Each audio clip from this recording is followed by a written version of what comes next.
Agresi militer Belanda kedua atau Operasi Gagak terjadi pada 19 Desember 1948 yang diawali dengan serangan terhadap Yogyakarta yang pada saat itu menjadi ibu kota negara, serta penangkapan Presiden Soekarno beserta Wakil Presiden Muhammad Hatta, Syahrir, dan beberapa tokoh negara lainnya. Jatuhnya ibu kota negara ini menyebabkan perlawanan dari pihak Indonesia, khususnya rakyat Yogyakarta yang kala itu berhadapan langsung dengan pasukan-pasukan Belanda. Salah satu kelompok yang sangat serius melakukan perlawanan di Yogyakarta kala itu bernama pasukan Hantu Maut. Sebenarnya pada saat itu ada pasukan-pasukan lain yang ikut melakukan perlawanan terhadap Belanda dalam usaha pendudukan mereka di Yogyakarta. Namun, dibandingkan kelompok perlawanan lainnya, pasukan Hantu Maut lebih dikenal militan di wilayah tersebut.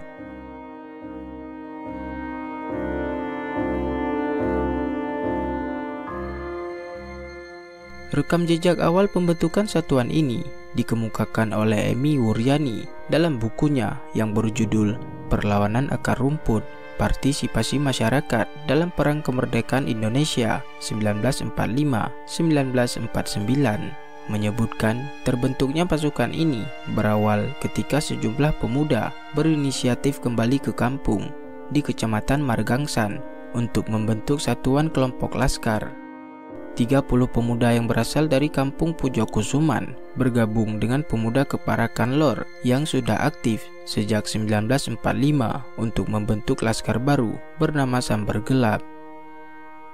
Awalnya, Laskar Sambar Gelap hanya memiliki kekuatan dengan 7 senapan yang mereka dapati dari hasil rampasan. Lalu mereka diperintahkan untuk menyisir ke dalam kota, yang kemudian berhasil mendapatkan 11 pucuk senjata tambahan. Selain Laskar Sambar Gelap, terdapat laskar pemuda lain di Kecamatan Margangsan, misalnya pasukan Banteng Mataram yang berasal dari kampung Brontokusuman di bawah pimpinan Suparno Leong, dan pasukan pemuda kampung Prawiro Taman di bawah pimpinan Ganong dan beberapa pasukan rakyat lainnya.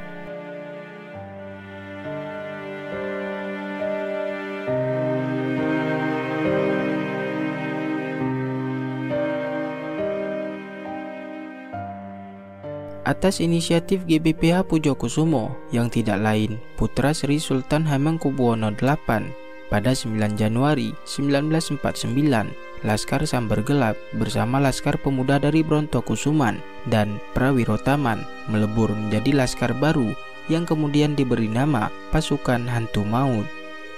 Menurut portal Balai Pelestarian Cagar Budaya Provinsi DI Yogyakarta, nama Hantu Maut dipilih untuk memberi kesan menakutkan dan menyebarkan teror untuk para pasukan Belanda. Komandan staf pasukan Hantu Maut bernama Basuki Widodo. Kemudian Tulus Muljo Hartono bertindak sebagai komandan, sedangkan Gatot Suharno, Suparno Leong, dan Sugito berperan sebagai komandan regu. Pasukan Hantu Maut memakai atribut khas berupa kaos oblong berwarna hijau dan celana putih. Mereka bermarkas di dalam Pujokusuman yang merupakan kediaman GBPH Pujokusumo. Syarat utama untuk bergabung dalam pasukan Hantu Maut adalah memiliki keberanian dan mental yang tinggi. Setiap orang yang ingin bergabung dengan pasukan ini juga harus memiliki senjatanya sendiri. Kemudian, jika ada anggota yang ingin mengundurkan diri, maka dia diwajibkan menyerahkan senjatanya untuk organisasi. Sebagaimana tujuan pendirian, pasukan Hantu Maut tercatat kerap menyerang pasukan Belanda selama mereka menguasai Yogyakarta. Pasukan Hantu Maut beroperasi di sepanjang jalan pojok Benteng Kulon hingga Jembatan Tungkak, sepanjang jalan Parangtritis, serta jalan menuju Imogiri.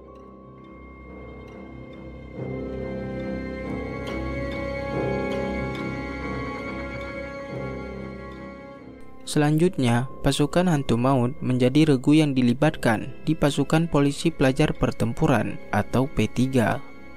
Pasukan P3 beroperasi di Suborkres 102 atau SWK 102 di bawah pimpinan Mayor Sarjono yang beroperasi di wilayah Banyakan, Pleret, dan Kota Gede. Pasukan P3 ini merupakan kompi bentukan dari Mobile Brigade Besar Jawatan Kepolisian Negara. Pemimpin dari pasukan P3 adalah Inspektur Polisi II, Johan Suparno. Sedangkan mayoritas anggota dari pasukan P3 adalah siswa Mobile Brigade yang sedang melakukan penataran dan bermarkas di Sekolah Polisi Negara Ambarukmo. Pasukan P3 sendiri memiliki beberapa regu di bawahnya. Regu-regu ini adalah Regu Kairun, Regu Sugiman, Regu Supardal, Regu Baging, Regu Sukijo, Regu Mujo, Regu Sumarto, Regu Soeharto, Regu Pengawal, dan terakhir adalah Regu Hantu Maut.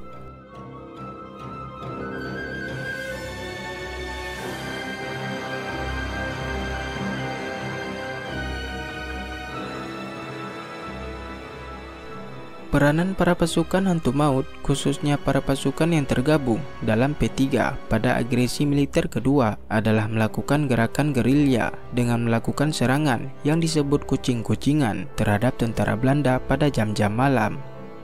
Hal ini dimaksudkan untuk menghambat para pasukan Belanda sesuai dengan instruksi Jenderal Sudirman.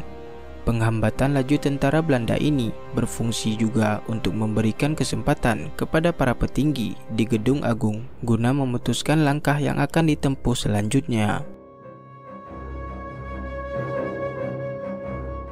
Serangan kucing-kucingan ini merupakan ciri khas dan menjadi strategi pasukan hantu maut yang ditetapkan sejak pertama kali mereka berdiri. Dalam siasat taktik gerilya ini, pasukan bakal mundur bila musuh terlihat kuat, dan mereka akan menyerang jika lawan dalam keadaan lengah.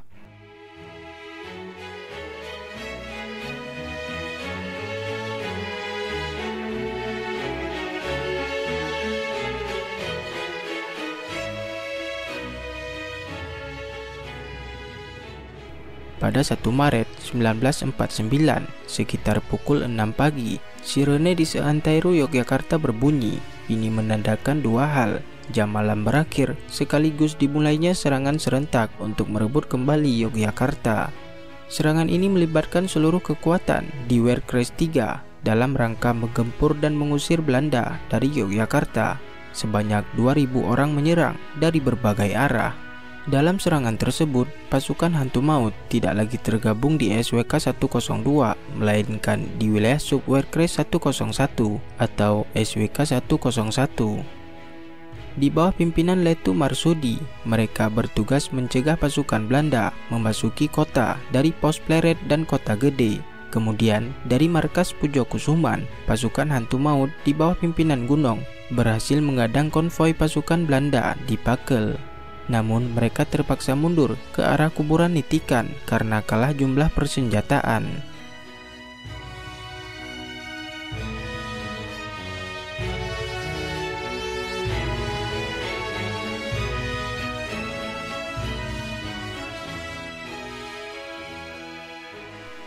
Sebelum seluruh pasukan Belanda ditarik mundur dari Yogyakarta, setiap laskar dan para pejuang yang belum melebur ke TNI ditertibkan.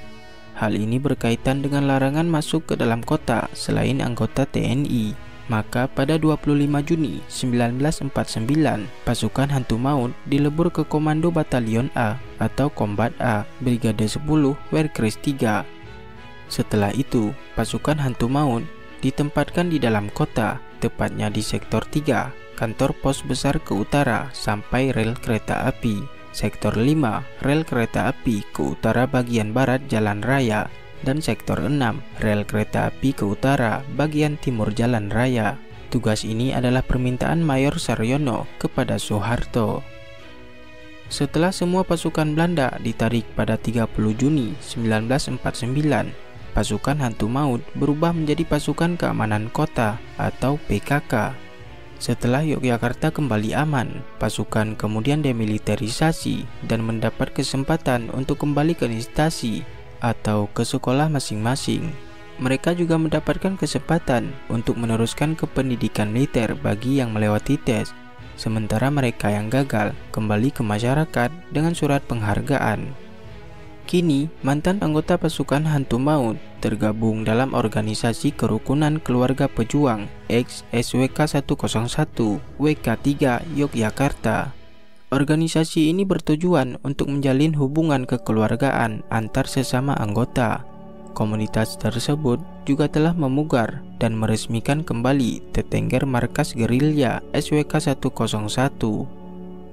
Monumen yang berdiri pada tahun 1995 itu menjadi pengingat keberadaan markas gerilya di sekitar kawasan tersebut, sekaligus menjadi pengingat bahwa masyarakat setempat pernah berjuang mempertahankan kemerdekaan Indonesia.